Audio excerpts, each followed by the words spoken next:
नमस्कार मंडळी. तर ठरलं तर मग या मालिकेचा फायनली 28 मार्चचा म्हणजे आजचा भाग आला बरं का.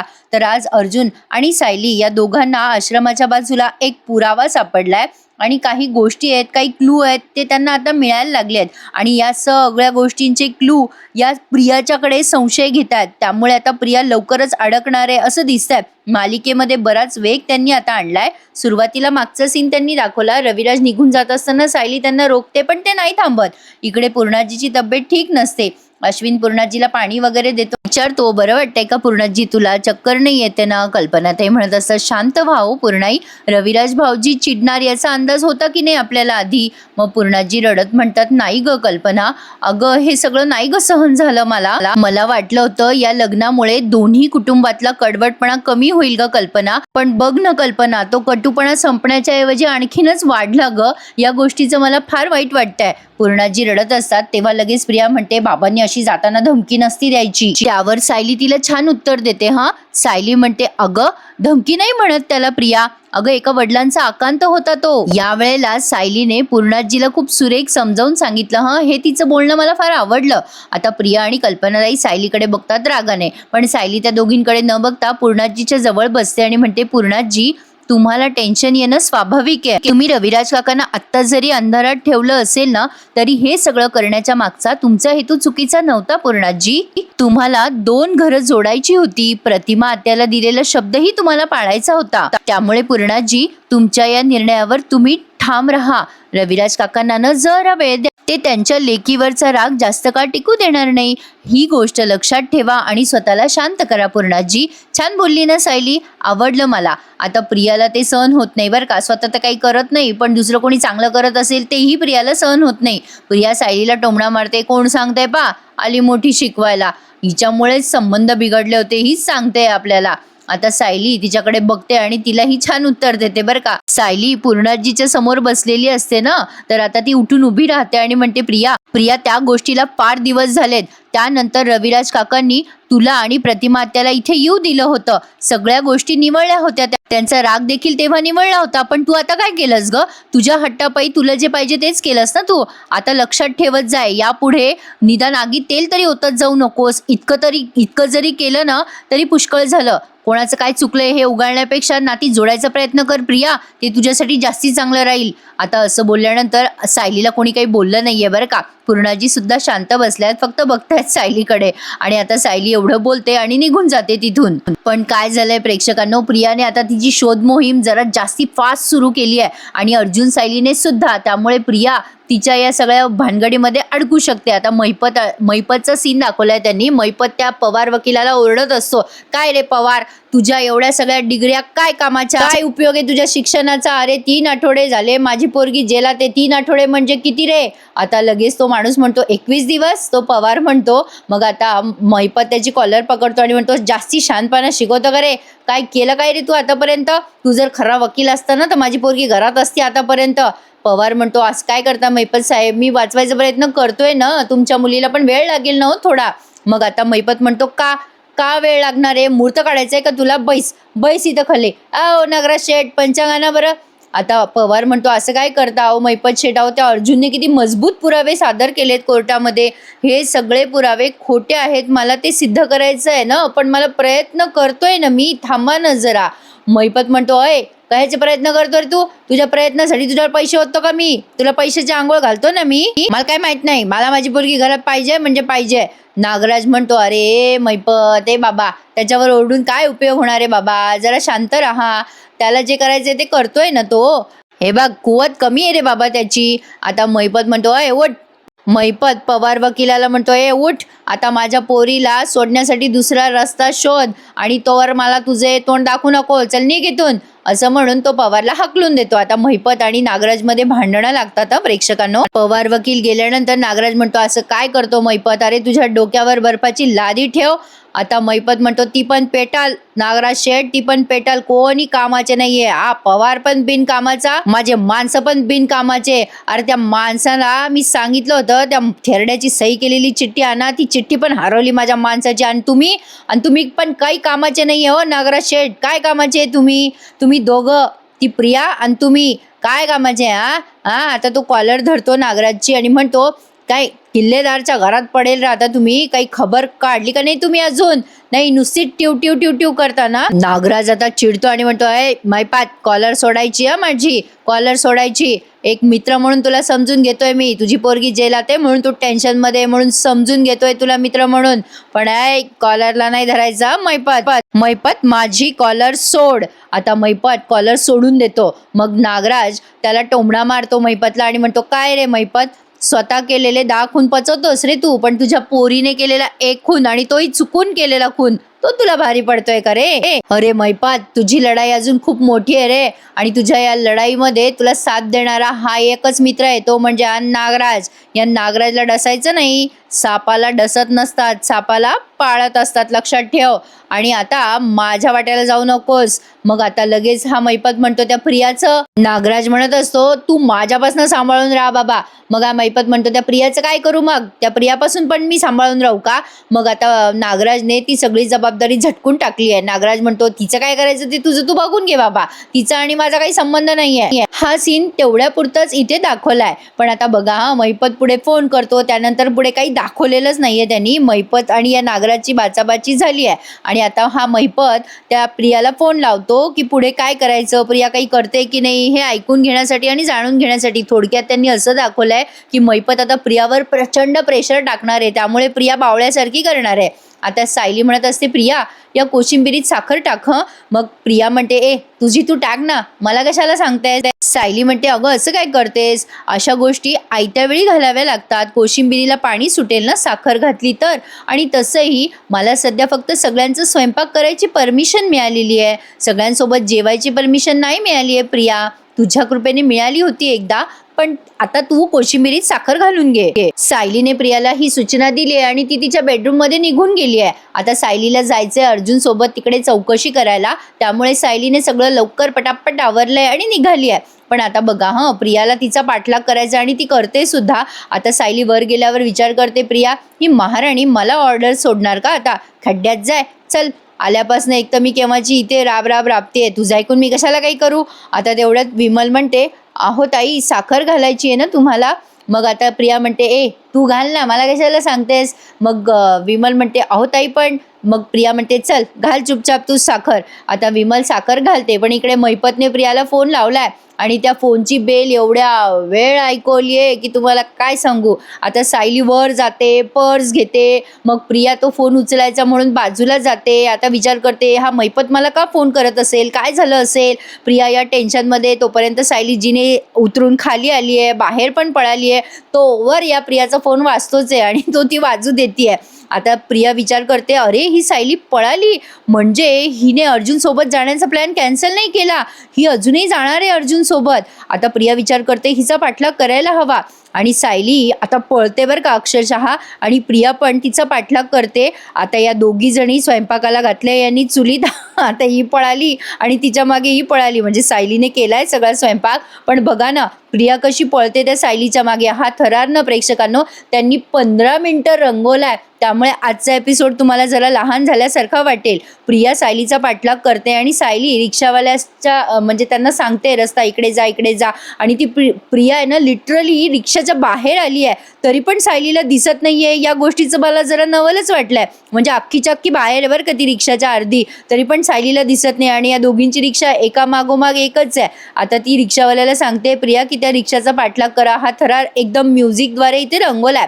आता एके ठिकाणी म्हणजे आश्रमाजवळ सायली उतरते आणि सायलीच्या पाठोपाठ लगेच प्रिया सुद्धा उतरते. आता अर्जुन आणि चैतन्य तिथेच वाट बघत असतात सायलीची, आणि सायली त्यांना येऊन जॉईन होते. अर्जुन म्हणतो, बराच उशीर केला तुम्ही. सायली म्हणते, हो ना, कामं होती, चला निघूयात का आपण? अर्जुन आता निघालाय आणि आता ते आश्रमाच्या जवळपासची जी घरं आहेत ना तिथे जाऊन चौकशी करणार आहे, आणि प्रिया सायलीच्या पाठीपाठी आहेच. आता प्रिया लक्ष ठेवून आहे सायली कुठे चालली, काय करते. आता सायलीने एका घरात दरवाजा वाजवलाय, आश्रमाच्या जवळच ते कॉलनी आहे ना तिथे चौकशी करतात. आता ते दार उघडल्यावरती सायली उघडल्या म्हणते, मी सायली मधुकर, तुम्ही मला ओळखता ना काका, मी इथे आश्रमात होते. मग आता तो माणूस म्हणतो, हां बोला पुढे. मग सायली म्हणते मधू भाऊंना ओळखता ना तुम्ही? मग तो माणूस जरा रुडलीच बोलतो, हा ओळखतो ना मी, त्या थेरड्यामुळे आम्हाला बरंच काही सहन करावं लागलंय. कशाला आलाय तुम्ही इथे? सायली म्हणते अहो असं दादा मला ना जरा मदत हवी होती. पण तो माणूस मदतीला नकार देतो आणि अतिशय रुडली भाषेत बोलतो. त्यामुळे सायली आता विचार करते की पुढच्या घरी जावं. म्हणजे त्यांनी आशा सोडली नाहीये, पण चौकशीला एका वेगळ्या दिशेने सुरुवात केली आहे. काही म्हणा प्रेक्षकांनो, थोडा स्लो वाटला आजचा एपिसोड, पण छान दाखवला त्यांनी. म्हणजे आता त्यांनी या मालिकेला एक वेगळं वळण द्यायचं ठरवलंय. आता सायली विचार करते आता काय करायचं. मग अर्जुन म्हणतो पुढच्या घरी जाऊया, तिकडे चौकशी करूया. मग अर्जुन आणि सायली दुसऱ्या घरी जातात आणि तिथे त्यांना एक आशेचा किरण मिळतोच. खूप छान दाखवलंय, पुढे बघत राहा. सायली आता त्या दुसऱ्या घरी जाते आणि म्हणते ताई ओळखलत का मला? मग त्या म्हणतात अगं न ओळखायला काय झालंय, सायली ना तू, तुझं लग्न झालं ना, कशी आहेस आता? मग सायली ओळख करून देते, हे माझे पती आहेत अर्जुन सुभेदार आणि हे माझे भाऊ चैतन्य. मग आता ते मॅडम म्हणतात त्या की हो मी तुम्हाला ओळखते, तुम्ही 2 वर्षापूर्वी माझ्या घरी चौकशीसाठी आला होतात. त्यावर अर्जुन म्हणतो हो हो आलो होतो आम्ही. आता त्यांनी मानाने या तिघांना घरात बोलवलंय. मग आता हे तिघे जण त्यांच्या घरात जातात बरं का, आणि तिथे चौकशी सुद्धा होते. आणि या बाईचा जो मुलगा आहे ना, त्याने एक छोटासा क्लू दिलाय अर्जुन सायलीला, त्यामुळे त्यांना बरीच मदत होणार आहे. आता अर्जुन आणि सायली त्यांच्या घरात गेलेत. प्रिया तिथे बाजूलाच आहे. प्रिया विचार करते अरे यार हे काय करतायत इथे, कशाला आले असतील. बाहेर प्रचंड ऊन असतं, त्यामुळे प्रिया वैतागलेली असते यांचा पाठलाग करून. आणि आता तिथे खिडकी सापडते तिला, आणि त्या खिडकीतून ही ताकझाक करून यांचं बोलणं ऐकतेच सगळं. अर्जुन सायलीला पाणी वगैरे देतात त्या व्यवस्थित, आणि आता विचारतात काय ग सायली एवढ्या दिवसानंतर इथे आलीस, माहेरची आठवण आली का? मग सायली म्हणते हो ताई, ती तर नेहमीच येत असते, पण आता नेहमी नेहमी आश्रमात येणं शक्य होत नसतं ना. आता मध्ये मध्ये त्यांनी प्रिया फ्लॅश केली आहे प्रेक्षकांनो, प्रिया यांचं बोलणं ऐकते. मग आता त्या ताई म्हणतात अगं हो ना सायली, अगं आम्हाला ना तेव्हा विश्वासच बसला नव्हता ग की मधुभाऊ आणि कोणाचा खून करतील. खरंच हे भयंकरच होतं ग ऐकलं ते. अर्जुन म्हणतो मधुभाऊंनी खून केलेला नाहीच आहे, त्याचसाठी आम्हाला काही प्रश्न विचारायचे आहेत तुम्हाला. मग आता दुसरे कोणीतरी दादा आहेत तिथे, ते यांचे सासरे आहेत की मिस्टर माहिती नाही, पण ते सांगतात की ॲक्च्युली ना तेव्हा पोलीस आले होते चौकशीसाठी खून झाल्यावर, आणि आम्ही त्यांना जी जी आमच्याकडे माहिती होती ती सगळी पुरवली हो. त्यावेळेला खूप चौकशी झाली हो, आणि आम्ही वकिलांना पण सांगितलंच की सगळं तेच तेच. मग आता त्या ताई म्हणतात तुम्हाला पण तेव्हा आम्ही सांगितलंच ना, आता पुन्हा तेच तेच बोलून काय उपयोग आहे, सगळं तेच उगाळून काही उपयोग नाहीये ना. मग आता चैतन्य म्हणतो हो हो तुमचं बरोबर आहे ताई, पण ऍक्च्युली काय आहे ना, त्यावेळेला आम्ही तुम्हाला प्रश्न विचारला होता की त्या रात्री बंदुकीची गोळी चालली तेव्हा तुम्ही ती ऐकली होती का? तुम्ही म्हणाला होतात की नाही ऐकायला आलं. तेव्हा प्रश्न वेगळा होता आणि आता वेगळा आहे. अर्जुन म्हणतो एक्झॅक्टली, आम्हाला तुम्हाला आता काहीतरी विचारायचंय. त्या दिवशी खून झाला, त्या दिवशी रात्री तुम्हाला काही असं वेगळं आढळलं का? काही गोष्टी अशा आढळल्या का ज्या नॉर्मल नाही आहेत? काही वेगळं कोणाला काही बघितलं का तुम्ही? वेगळी माणसं म्हणा किंवा वेगळे कोणी नॉर्मल नाही आहेत असं काही संशयास्पद दिसलं का तुम्हाला? प्रिया आता प्रचंड घाबरली आहे. प्रियाच्या लक्षात येते की अर्जुनने त्याच्या चौकशीचा वेग वाढवलाय. आता ते दादा म्हणतात अहो दादा, म्हणजे मला काही आठवत नाही हो, म्हणजे काल काय जेवलो ते लक्षात नसतं माझ्या, आणि 2-3 वर्षापूर्वीचं मी कसं सांगणार तुम्हाला. मग त्या ताई म्हणतात ते खून वगैरे म्हटलं की आधीच आम्हाला भीती वाटली हो, आणि काय आहे ना त्यावेळेला एवढी गस्त असायची पोलिसांची, आम्हाला ना आता त्याच आठवणी नकोच वाटतायत बघा. सायलीला असं वाटतं की आता आपल्या हातात काहीच लागणार नाहीये. ती जरा निराश होऊन बघते अर्जुनकडे, पण आता त्या ताईंनी असं बोलल्यानंतर सायलीला वाटतं की पुन्हा काहीतरी प्रयत्न करावा. सायली म्हणते ताई तुम्हाला काही वेगळं असं आठवतं का? नाही म्हणजे त्यावेळेला तुम्हाला खूप त्रास झाला कबूल आहे, पण आता काही संशयास्पद किंवा काही असं काही आठवत असेल ना तर प्लीज सांगा ना, ते सगळं जाणून घेण्याची आम्हाला ना खूप खूप गरज आहे. प्लीज ताई काही आठवत असेल तर सांगा ना आम्हाला. हे बघा तुम्ही मधुभाऊंना ओळखता, ते खूप चांगले आहेत, तुम्हीच म्हणालात ना, म्हणजे थोडं का होईना काही मदत आम्हाला मिळाली ना, अगदी तोडकी फोडकी का होईना, पण प्लीज प्लीज आम्हाला काहीतरी सांगा. आता सारखी त्यांनी मध्ये मध्ये प्रिया फ्लॅश केली आहे प्रेक्षकांनो. प्रिया त्यांचं बोलणं सतत ऐकते, आणि हे सगळे बोलत असताना तिथेच त्या बाईचा एक छोटा मुलगा आहे तो खेळतोय, आणि आता उगाचच मध्ये काहीतरी सीन लांबवायचा म्हणून प्रिया तिथे खिडकीत झाकत असताना समोरून 2 माणसं येतात. तर प्रिया स्वतःला अशी लपवते बाजूला जाऊन, म्हणजे कोणाच्या लक्षात येऊ नये, ही तिथे ऐकते यांचं बोलणं म्हणून आपलं काहीतरी दाखवलं. तर सायली खूप रिक्वेस्ट करत असते यांना की प्लीज सांगा ना ताई, तुम्ही काही बघितलं का, काही आढळलं का तुम्हाला?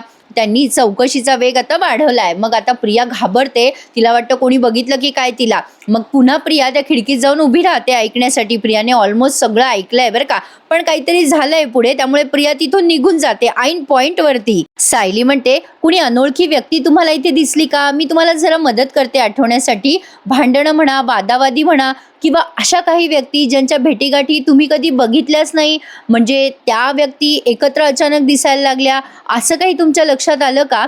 तुम्हाला काही आठवत असेल तर सांगा ना. सायली वेगवेगळ्या प्रकारे त्यांना हे विचारायचा प्रयत्न करते, पण आता त्या ताईंना काही आठवत नाही. आता तिथे आणखीन एक पर्सन आलेत आणि ते म्हणतात की मधुभाऊ आहे ना, कोणीतरी दादा आहेत, म्हणजे हे 3 जण व्यक्ती तिथे आहेत. तर ते म्हणतात की मधुभाऊ खूप चांगले आहेत हो, नाही म्हणजे त्यांच्यासारखं देव माणूस शोधून सापडणं कठीणच. अगदी दुसऱ्यांच्या लेकरांना बापाप्रमाणे प्रेम देणं सोपं नाहीये. खरंच त्यांच्यासाठी काही करता आलं तर आम्हाला चांगलंच वाटेल. सायली म्हणते, खरंच दादा, त्यासाठीच रिक्वेस्ट करते मी. प्लीज तुम्हाला काही आठवत असेल तर सांगा ना, आपण प्रयत्न करूयात. ते या केसमधनं लवकरात लवकर सुटायला हवे.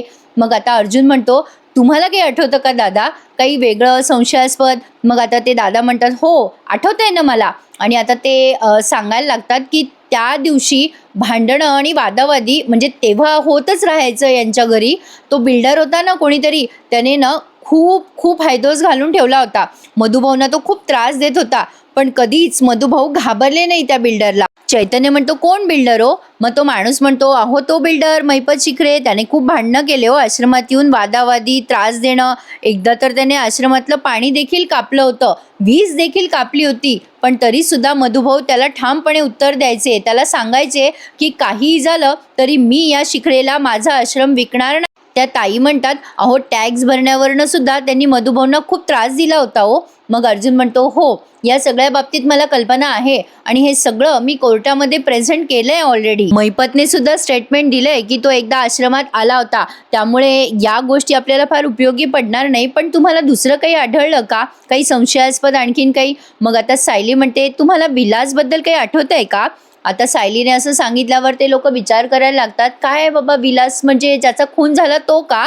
आता ते विचारतात, काका ज्याचा खून झाला तोच माणूस ना? आता इकडे बाहेर प्रियाचे धाबे दणाणले आहेत. प्रियाला इतकं टेन्शन आलंय, तिला असं वाटतंय आता यांच्या हातात काही ना काही लागणारच. पण नेमक्या पॉइंटला प्रिया चालली गेली. प्रेक्षकांनो, अर्जुन सायलीला काय क्लू मिळालाय ते प्रियाच्या लक्षातच आलेलं नाहीये.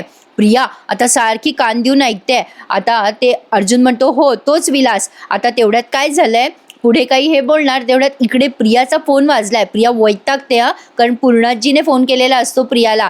प्रिया काय बोलते खोटं प्रेक्षकांनो, एकदम साफ. आता प्रिया जरा बाजूला जाते आणि फोनवर बोलते, हॅलो हां बोल पूर्णाजी. इकडे पूर्णाजी तक करत असतात, तन्वी का निघून गेली, म्हणजे सायली गेली त्याचं काही नाही, पण तन्वी निघून गेली याचं टेन्शन आलंय त्यांना. प्रिया आता बाजूला जाते आणि फोनवर बोलते हळूहळू आवाजात. पूर्णाजी म्हणत असतात, तन्वी अगं ए बेटा, अगं तू कुठे निघून गेलीस अचानक, आहे कुठेस तू? अगं काय झालं? मग कल्पनाताई म्हणतात, अगं बाई भाऊजी चिडून गेले, आता तू पण दिसली नाहीस घरात, आम्हाला टेन्शन आलं ग. प्रिया म्हणते, अगं हो कल्पना आई, काय झालं, बाबा निघून आले ना, मला राहावलं नाही ग, म्हणून मी बाबांच्या इकडे घरी आले मागे मागे. पूर्णाजी आधीच काळजी करत असतात. कल्पना ते म्हणतात, अगं बाई तू माहेरी गेली तुझ्या? मग पूर्णाजी म्हणतात, तुला रविराज भेटले का? मग तन्वी अगं काय बोलले ते बोलताय की नाही तुझ्याशी? प्रिया म्हणते, अगं ए पूर्णाजी, मी आल्यावर सांगू का तुला? आता रडवेला आवाज काढत म्हणते, माझी मनस्थिती ना ठीक नाहीये ग पूर्णाजी. कल्पनाताई म्हणतात, अगं बाई तन्वी तू रडतेस, भाऊजी चिडले का काय तुझ्यावर? अगं तू ना अशी एकटी नको राहूस बरं तिथे, तू निघून ये घरी ताबडतोब. मग तन्वी म्हणते तिकडनं, प्रिया मी ना मामी थोड्या वेळाने येते, मी ठेवू का फोन? पूर्णाजी म्हणतात, नाही नाही थोड्या वेळाने नाही, तू लगेच घरी ये तन्वी, मी जेवायची थांबते तुझ्यासाठी. आता प्रिया इकडे दातोट खाते बरं का पूर्णाजीवर आणि म्हणते, असं काय करते पूर्णाजी, अगं थांबू नकोस जेवायची, तू जेवून घे ना. पूर्णाजी म्हणतात, ते काही नाही बाई, मला तुला पाहिल्याशिवाय काही चैन पडणार नाही, तू ये बरं लवकर. कल्पनाताई म्हणतात, मी एक काम करते, मी अश्विनला घ्यायलाच पाठवते बरं तुला. प्रिया म्हणते, नको नको नको, अगं ऐक ना कल्पना आई, मी काय करते, मी येते, उगाच त्याला नको पाठवू, बाबा अजून त्याला काही उलटं सुलटं बोलले तर. मी येते हां, येते आणि आता फोन ठेवते हां, बाय बाय. आता असं म्हणून प्रिया फोन ठेवते आता लगेच पूर्णाजीला आणि कल्पना त्यांना काळजी वाटते. आता साहजिक आहे प्रेक्षकांनो, ॲक्च्युली ना ही अशी एक मालिका आहे ज्यामध्ये आपल्या सगळ्या प्रेक्षकांना माहिती आहे की तन्वी ही एक खोटारडी मुलगी आहे, पण तिथल्या त्या पात्रांना माहिती नाही आहे ना की तन्वी कशी मुलगी आहे. त्यामुळे पूर्णाजी आजी म्हणून तन्वीची काळजी घेऊ शकतात ना, आणि तसंही लेकीच्या मुलीवर जरा जास्ती प्रेम असतं आजीचं, हे बरोबर आहे की नाही. तर त्याच अर्थाने आपलं त्या बिचाऱ्या काळजी करताय. काय झालं असेल बाई, काही बोलले असतील का रविराज. मग आता फोन ठेवल्यावरही पूर्णाजीला काळजी वाटते, बाई रविराज काही बोलले तर नसतील ना तन्वीला. प्रिया सॉलिड वैतागलेली असते. आता काय ही म्हातारी, हिला विनाकारण लळा लावला हिला ना मी जीव लावला, त्याच्यामुळे ही खांद्यावर बसून माझा कान खायला लागली. आता प्रिया मनाशीच बडबडत असते. आता तिच्याकडे नाईलाज आहे, तिला घरी ताबडतोब निघावंच लागतं. त्यामुळे आता पुढे अर्जुन आणि सायलीला काय क्लू मिळालाय ते ऐकत राहा. प्रिया आता तिथून निघून जाते घरी जाण्यासाठी, पण आता घरी गेल्यावरही तिला काय काही फेस करावं लागतं. पण बघा आता अर्जुन म्हणतो, तुम्हाला इथे कोणी अनोळखी माणसं दिसले का, किंवा अजून विलासला कोणी भेटायला यायचं का, काही आठवतं का तुम्हाला, प्लीज आठवून बघा ना. आता तो माणूस म्हणतो, नाही हो असं काही आठवत नाहीये आम्हाला. आता यांचा एक छोटा मुलगा तिथे खेळत असतो. तो म्हणतो, ते विलास काका आहे ना, ते अजिबात चांगला माणूस नव्हते. सायली म्हणते, का रे बेटा असं का वाटतंय तुला. आता अचानक तो मुलगा बोलल्यामुळे हे जरा आश्चर्यचकित होतात सगळेच जण. तो छोटा मुलगा म्हणतो, त्यांनी ना माझं खेळणं तोडून मोडून टाकलं होतं आणि मला रागवले सुद्धा. सायली आणि अर्जुन एकमेकांकडे बघतच राहतात. आता त्या ताई म्हणतात, अरे बेटा मोठी माणसं बोलतायत ना, मध्ये मध्ये बोलू नकोस, जा बरं बाहेर खेळायला. सायली म्हणते, थांबा थांबा, 1 मिनिट थांबा ताई, त्याला काहीतरी वेगळं आठवत असेल तर सांगू द्या ना, अशी लहानातली लहान गोष्ट आमच्यासाठी खूप महत्त्वाची आहे हो. आता असं बोलून सायली त्या मुलाजवळ जाते आणि अर्जुन सुद्धा त्याच्याजवळ जाऊन बसतो खाली आणि त्याला विचारायला लागतो. अगोदर सायली त्या मुलाला विचारते, बेटा काय झालं होतं सांगशील का. मग तो मुलगा म्हणतो, काळोख झाला होता त्या दिवशी, त्यामुळे मी एकटाच खेळत होतो, माझे सगळे फ्रेंड्स निघून गेले होते काळोख झाल्यामुळे. तेवढ्यात ते विलास काका आणि तन्वीताई बाहेरून कुठून तरी आले. आता अर्जुन त्याला विचारतो, ते दोघे जण एकत्र होते का. मग त्यावर तो मुलगा म्हणतो, हो ते दोघे जण एकत्रच होते. आता अर्जुनच्या संशयाची सुई प्रियाकडे जास्ती सरकली आहे प्रेक्षकांनो, कारण बरेच क्लू प्रियाच्या विरुद्ध मिळत आहेत त्याला. इकडे कल्पनाताई आणि पूर्णाजी काळजी करत असतात, तन्वी अजून का आली नसेल. आता या कल्पनाताई म्हणतात, मी प्रतिमाला फोन लावून बघू का हो. अहो खूप काळजी वाटते मला पूर्णाई तन्वीची. मग आता कल्पनाताई फोन लावतात. त्या पूर्णाजी म्हणतात, लावून बघ ग फोन. मग आता फोन लावल्या लावल्या प्रतिमा त्या म्हणतात, बोल कल्पना. मग आता कल्पनाताई म्हणतात, रविराज भाऊजी शांत झाले का ग प्रतिमा. नाही म्हणजे सगळं ठीक आहे ना. मग प्रतिमा त्या म्हणतात, अगं नाही अजून नाही शांत झालेत ते, आणि मला नाही वाटत इतक्यात अजून शांत होती. कल्पनाताई म्हणतात, अगं खरं आहे ग तुझं, पण त्यांना त्रास होणार नाही अशी काळजी घे प्रतिमा. बरं प्रतिमा, आता त्या पुढे तन्वीबद्दल विचारणार, तेवढ्यात ही बया दारात हजर राहते. त्या म्हणणार, अगं तन्वी, आता जोरात ओरडते ती, आई आई मी आले. आता त्या कल्पनाताई फोन कट करतात आणि प्रतिमा त्याला म्हणतात, मी नंतर बोलते प्रतिमा तुझ्याशी.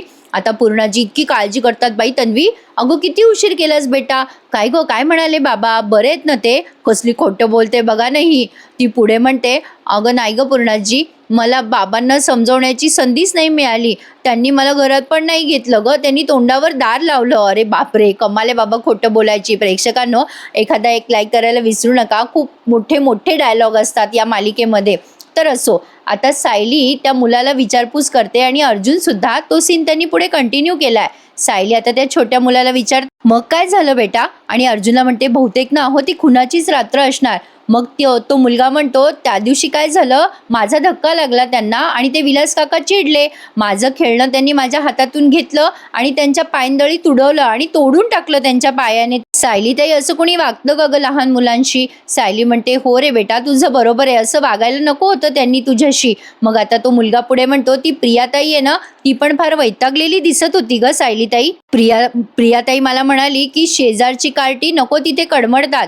अर्जुन म्हणतो, तुला नक्की आठवतंय बेटा प्रियाताई आणि विलास दोघे एकत्र होते, हे व्यवस्थित सांगतोयस ना तू आठवून. तो मुलगा म्हणतो, हो हे मला अगदी व्यवस्थित आठवतंय, कारण माझं खेळणं तोडलं होतं त्यांनी. सायली म्हणते, हे सगळं जरा. सायली म्हणते, अहो कसला विचार करताय एवढा. अर्जुनला म्हणते ती, त्या दिवशी ना आम्ही सिनेमाला गेलो होतो खुनाच्या रात्रीच्या दिवशी, तेव्हा प्रियाच्या पोटात दुखत होतं, त्यामुळे ती आश्रमात परत आली होती. कदाचित त्याच वेळेला विलास आणि प्रिया भेटले असतील तर. आता अर्जुन म्हणतो, हो पण विलास इतका का चिडला होता. इतका चिडला तो की त्याने या मुलाचं खेळणं तोडलं. त्याच्या डोक्यात काहीतरी वेगळं चालू असेल का. म्हणजे प्रिया आणि विलास हे दोघं आश्रमात एकत्र आले, ही परिस्थिती आपल्याला दिसतीये. तेवढी सोपी नाहीये सायली. आणि आता अर्जुन या गोष्टीचा विचार करायला लागलाय प्रेक्षकांनो. आणि इथेच त्यांनी हा एपिसोड आज संपवलाय. भारी होता आजचा भाग, जरा स्लो दाखवला पण मी तुम्हाला फास्ट सांगितला. कसा वाटला कमेंट करून कळवा. पण थांबा, पुढचा प्रोमो ऐकून जा. आता प्रिया विचार करते अर्जुन सायली घरी नाहीये तर त्यांच्या बेडरूमचा तपास घ्यावा आणि काही क्लू मिळतो का बघावं. प्रिया आता बऱ्याच ठिकाणी शोधाशोध करते पण तिला काही सापडतच नाही. पण आता ती त्या कोलाजकडे वळते जिथे अर्जुन आणि सायलीने ते फोटो लावलेत ना, साक्षीचे, मैपतचे, ते सगळं. तर आता प्रिया ते बघणार तेवढ्यात कोणीतरी तिच्या पाठीवर हात ठेवलाय. आता अर्जुन आणि सायली पण त्यांच्या बेडरूममध्ये आलेत असं त्यांनी दाखवलंय. पण तो हात न मे बी मला कल्पनाताईचा भासला. आता बघूयात उद्या काय दाखवतायत. आणि प्रेक्षकांनो, या मालिकेचे एपिसोड नेहमीप्रमाणे सकाळी येत नाहीत कधी कधी, त्यामुळे एपिसोड आल्याशिवाय मला तुम्हाला त्याचा रिव्ह्यू देता येत नाही. मी लक्ष ठेवूनच आजच्या ह्या भागावरनं तरी जाणवत आहे की प्रियाची आता उलटी गिनती सुरू झाली आहे. बघत राहूया पुढे काय काय घडतंय. कसा वाटला तुम्हाला आजचा भाग मला नक्की कळवा. आणि प्रेक्षकांनो, आवडल्यास एखादा लाईक करायला आणि आपलं चॅनल सबस्क्राईब करायला विसरू नका. आणि एक आनंदाची बातमी शेअर करते, उद्या माझं सिल्वर बटन येणार आहे. मी तुम्हाला त्याचा अनबॉक्सिंगचा व्हिडिओ नक्की पाठवेल. आणि गुढीपाडव्याच्या दिवशी जमलं तर आपण रात्री लाईव्ह येऊन गप्पा मारूयात. काय म्हणता मला कमेंट करून नक्की कळवा. आणि माझा आनंद द्विगुणित करण्यासाठी तुम्ही सगळे सहभागी व्हा. लाईव्ह येऊन आपण मस्त गप्पा मारूयात. तर आजचा एपिसोड हा असा होता. उद्याच्या भागात बघूया काय घडतंय ते. कसा वाटला कळवा. Take care. धन्यवाद.